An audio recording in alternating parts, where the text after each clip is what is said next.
ಇಲ್ಲಿ ಬಿಸಿ ಬಿಸಿ ಚರ್ಚೆ ಆಗ್ತಾ ಇದ್ರೆ ಈಗ ಬಿಜೆಪಿ ಮನೆಯಲ್ಲೂ ಕೂಡ ಸಾಕಷ್ಟು ವಿಚಾರ ಮುನ್ನೆಲೆಗೆ ಬರ್ತಾ ಇದೆ. ಯಡಿಯೂರಪ್ಪ ಉತ್ಸವ ಈ ರೀತಿಯಾದಂಥ ಒಂದು ಕಾರ್ಯಕ್ರಮ ಮಾಡಿದ್ರೆ ಹೇಗಿರುತ್ತೆ? ಹೀಗೆ ಯೋಚನೆ ಬಂದಿರುವಂಥದ್ದು ಬೇರೆ ಯಾರಿಗೂ ಅಲ್ಲ, ಅವರ ಆಪ್ತ ಮಾಜಿ ಶಾಸಕ ರೇಣುಕಾಚಾರ್ಯ ಅವರಿಗೆ. ಈಗಾಗಲೇ ಸಿದ್ದರಾಮೋತ್ಸವವನ್ನು ಮಾಡಿದ್ದಾರೆ. ಸಿದ್ದರಾಮೋತ್ಸವ ಮಾದರಿಯಲ್ಲೇ ಒಂದು ಶಕ್ತಿ ಪ್ರದರ್ಶನವಾಗಿ ಯಡಿಯೂರಪ್ಪ ಅವರ ಹುಟ್ಟುಹಬ್ಬವನ್ನು ಆಚರಿಸೋದಕ್ಕೆ ರೇಣುಕಾಚಾರ್ಯ ಮತ್ತು ಮಿತ್ರಮಂಡಳಿ ಈಗ ಮುಂದಾಗ್ತಾ ಇದೆ. ಇದೇ ವಿಚಾರ ಈಗ ಬಿಜೆಪಿ ಮನೆಯಲ್ಲಿ ಬಿಸಿ ಬಿಸಿಯಾಗಿ ಚರ್ಚೆ ಆಗ್ತಾ ಇದೆ. ಸಹಜವಾಗಿ ಯಾವಾಗ ಯಡಿಯೂರಪ್ಪನವರ ಬಣ ಮುಂದಾಯಿತೋ, ಉತ್ಸವ ಮಾಡ್ತೀವಿ ಅಂತ ಹೇಳ್ತೋ, ಹುಟ್ಟುಹಬ್ಬ ಆಚರಣೆ ಮಾಡ್ತೀವಿ ಅಂತೋ, ಆಗ ಎತ್ತಾಳವರು ಕೂಡ ಕೌಂಟರ್ ಕೊಡ್ತಾ ಇದ್ದಾರೆ. ನಮ್ಮ ಪಕ್ಷದಲ್ಲಿ ಹುಟ್ಟುಹಬ್ಬ, ಅತಿಥಿ ಇತ್ಯಾದಿ ಇತ್ಯಾದಿ ಯಾವುದೂ ಕೂಡ ನಡೆಯಲ್ಲ, ಪಕ್ಷದ ಚೌಕಟ್ಟಲ್ಲಿ ಮಾತ್ರ ಅಂತ. ಅದರ ಜೊತೆಗೆ ನಾವು ಏನು ಕಡಿಮೆ ಅಲ್ಲ, ನಾವು ಕೂಡ ಸಮಾವೇಶಕ್ಕೆ ರೆಡಿ ಅಂತ ಹೇಳ್ತಿದ್ದಾರೆ. ಹಾಗಾದರೆ ಇಷ್ಟಕ್ಕೂ ಈ ಯಡಿಯೂರಪ್ಪ ಉತ್ಸವ ಯಾಕೆ ಚರ್ಚೆಗೆ ಬಂತು? ನೋಡೋಣ ಬನ್ನಿ ಸ್ಟೋರಿಲಿ.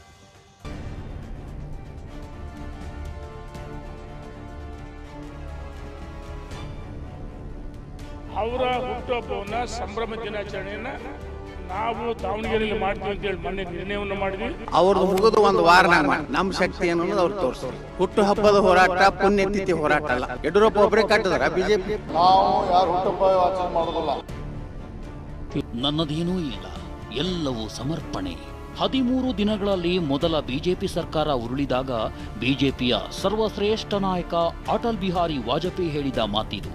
ಸರ್ಕಾರವೇ ಉರುಳಿ ಬಿದ್ದರೂ ನನ್ನದೇನಿಲ್ಲ ಎಂದ ದಿನಗಳಿಂದ ಬಿಜೆಪಿ ಈಗ ಸಾಕಷ್ಟು ಮುಂದೆ ಸಾಗಿದೆ. ಹಬ್ಬ, ಉತ್ಸವ, ಹುಟ್ಟುಹಬ್ಬಗಳು ಶುರುವಾಗಿದೆ. ಅದರಲ್ಲೂ ರಾಜ್ಯ ಬಿಜೆಪಿಯಲ್ಲೀಗ ಹುಟ್ಟುಹಬ್ಬ ಪಾಲಿಟಿಕ್ಸ್ ಹೊಸದೊಂದು ಸಂಚಲನ ಸೃಷ್ಟಿ ಮಾಡಿದೆ. ರಾಜ್ಯಾಧ್ಯಕ್ಷ ವಿಜೇಂದ್ರ ಬೆಂಬಲಿಗರು ಈಗ ಎಲ್ಲ ಯಡಿಯೂರಪ್ಪ ಉತ್ಸವವನ್ನು ಮಾಡಲು ಮುಂದಾಗಿದ್ದಾರೆ.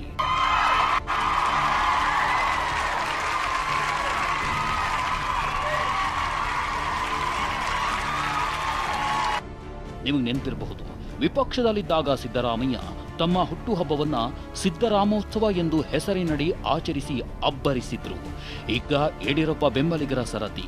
ಸಿದ್ದರಾಮೋತ್ಸವ ಮಾದರಿಯಲ್ಲೇ ಯಡಿಯೂರಪ್ಪ ಹುಟ್ಟುಹಬ್ಬವನ್ನ ದಾವಣಗೆರೆಯಲ್ಲಿ ಆಚರಿಸೋಕೆ ವಿಜಯೇಂದ್ರ ಬೆಂಬಲಿಗರು ಮುಂದಾಗಿದ್ದಾರೆ. ಸುಮಾರು 20 ಲಕ್ಷಕ್ಕೂ ಅಧಿಕ ಜನರನ್ನ ಸೇರಿಸಿ ರಾಷ್ಟ್ರೀಯ ನಾಯಕರನ್ನ ಕರೆಸಲು ಪ್ಲಾನ್ ಸಿದ್ಧವಾಗಿದೆ. ಅವರ ಹುಟ್ಟುಹಬ್ಬವನ್ನು ಸಂಭ್ರಮ ದಿನಾಚರಣೆಯನ್ನು ನಾವು ದಾವಣಗೆರೆಯಲ್ಲಿ ಮಾಡ್ತೀವಿ ಅಂತೇಳಿ ಮೊನ್ನೆ ನಿರ್ಣಯವನ್ನು ಮಾಡಿದ್ವಿ. ನಾವೆಲ್ಲ ಒಟ್ಟಾಗಿ ಬಂದು ನಮ್ಮ ರಾಷ್ಟ್ರೀಯ ನಾಯಕರ ದಿನಾಂಕ ಅವರನ್ನು ಆಹ್ವಾನ ಮಾಡೋಕ್ಕೆ ನಾವು ಮಾಡ್ತೀವಿ. ರಾಜ್ಯದಲ್ಲಿ ಕಾರ್ಯಕರ್ತರಿಗೆ ಹೊಸ ಒಂದು ಹುಮ್ಮಸ್ಸು ಬರಬೇಕು. ಇಷ್ಟಕ್ಕೂ ಯಡಿಯೂರಪ್ಪ ಉತ್ಸವವನ್ನ ಮಾಡುವ ಉದ್ದೇಶವೇನು ಎಂಬುದನ್ನು ಗಮನಿಸಿದ್ರೆ ಕುತೂಹಲಕಾರಿ ಅಂಶಗಳು ಬೆಳಕಿಗೆ ಬರುತ್ತೆ. ಅದೇನು ಅನ್ನೋದನ್ನೇ ಒಂದೊಂದಾಗಿ ಹೇಳ್ತೀವಿ ನೋಡಿ. ರಾಜಕೀಯದಲ್ಲಿ ಶಕ್ತಿ ಪ್ರದರ್ಶನವೂ ಮುಖ್ಯ. ನೀವು ತಾಕತ್ವಾರ್ ವ್ಯಕ್ತಿ ಎಂಬುದನ್ನು ಆಗಾಗ ಪ್ರೂವ್ ಮಾಡಲೇಬೇಕು. ಹೀಗಾಗಿ ರಾಜ್ಯ ಬಿಜೆಪಿ ರಾಜಾ ಹುಲಿ ಟೈಗರ್ ಜಿಂದಾಹೆ ಎಂಬ ಮೆಸೇಜ್ ಅನ್ನ ಬೆಂಬಲಿಗರ ಮೂಲಕ ಪಾಸ್ ಮಾಡ್ತಾ ಇದೆ. ಬಿಜೆಪಿಯಲ್ಲಿ ಬಣ ಮತ್ತು ಬಣ್ಣ ಎರಡನ್ನೂ ಬದಲಾಯಿಸುವ ನಾಯಕರಿಗೆ ತಮ್ಮ ಮೇಲುಗೈ ತೋರಿಸುವ ಯತ್ನವನ್ನ ಬಿಎಸ್ವೈ ಟೀಮ್ ಮಾಡ್ತಾ ಇದೆ.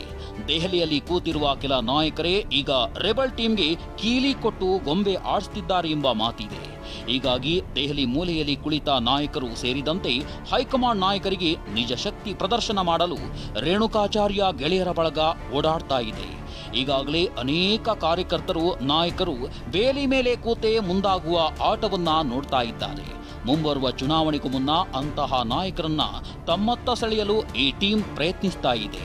ಈ ಮೂಲಕ ಪಕ್ಷದ ಮೇಲೆ ಸ್ಪಷ್ಟ ಬಿಗಿ ಹಿಡಿತ ಸಾಧಿಸಲು ಮುಂದಾಗಿದೆ. ಈ ಹಿಂದೆ ಸಿದ್ದರಾಮೋತ್ಸವದ ಮೂಲಕ ರಾಜ್ಯದಲ್ಲಿ ಹೊಸದೊಂದು ರಾಜಕೀಯ ಅಲೆ ಸೃಷ್ಟಿಯಾಗಿತ್ತು. ಈಗ ಅದೇ ಮಾದರಿಯಲ್ಲಿ ರಾಜಕೀಯವಾಗಿ ಅಬ್ಬರಿಸಲು ವಿಜಯೇಂದ್ರ ಟೀಮ್ ರೆಡಿ ಆಗ್ತಾ ಇದೆ. ಹೀಗೆ ರಾಜಕೀಯ ಗರ್ಜನೆ ಮೂಲಕ ವಿಜಯೇಂದ್ರಗೆ ಇನ್ನಷ್ಟು ಶಕ್ತಿ ತುಂಬುವ ಪ್ಲಾನ್ ಇವರದ್ದಾಗಿದೆ. ಅಲ್ಲದೆ ಒಂದೇ ಏಟ್ನಲ್ಲಿ 2 ಹಕ್ಕಿ ಎಂಬಂತೆ ಯತ್ನಾಳ್ ಟೀಮ್ಗೂ ಕೌಂಟರ್ ನೀಡಲು ರೆಡಿಯಾಗಿದ್ದಾರೆ.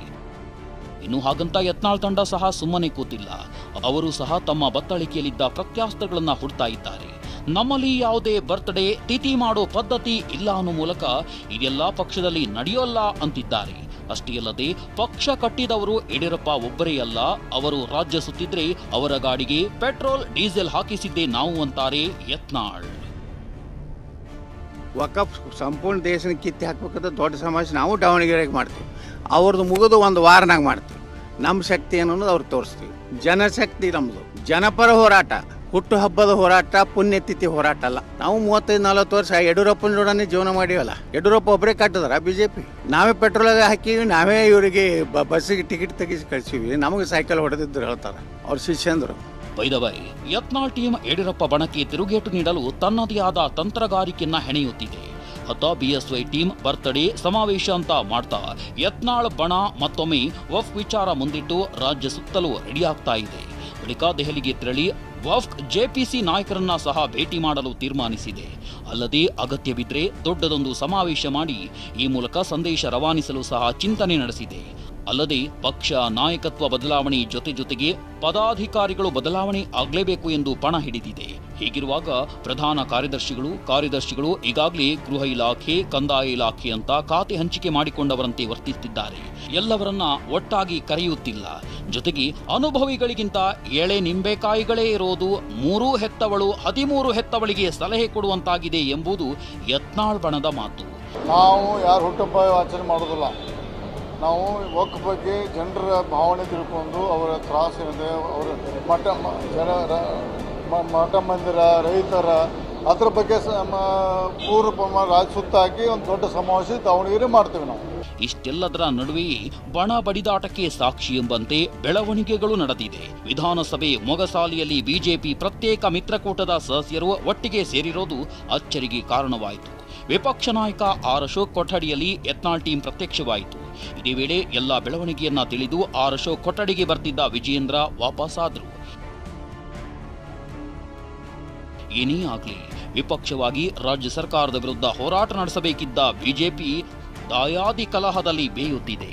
ಅಂದು ಮೈ ಮೇಲೆ ಬಟ್ಟೆ ಇಲ್ಲದೆ ಇದ್ರೂ ಕೈಯಲ್ಲಿ ಬಿಜೆಪಿ ಬಾವುಟ ಹಿಡಿದು ಬಿಜೆಪಿಯೇ ಪರಿಹಾರ ಎಂದಿದ್ದ ಸಾಮಾನ್ಯ ಕಾರ್ಯಕರ್ತ ಈಗ ಬಿಜೆಪಿಗೇನು ಪರಿಹಾರ ಅಂತಿದ್ದಾನೆ. ಕೆಸರಲ್ಲೇ ಕಮಲ ಅರಳೋದು ಎಂಬುದು ನಿಜವಾದ್ರೂ ಅರಳಿದ ಕಮಲಕ್ಕೆ ಕೆಸರು ಸುರಿದ್ರೆ ಯಾರ್ತಾನೆ ರಕ್ಷಿಸಲು ಸಾಧ್ಯ? ಪ್ರಮೋದ್, TV9 ಬೆಳಗಾವಿ.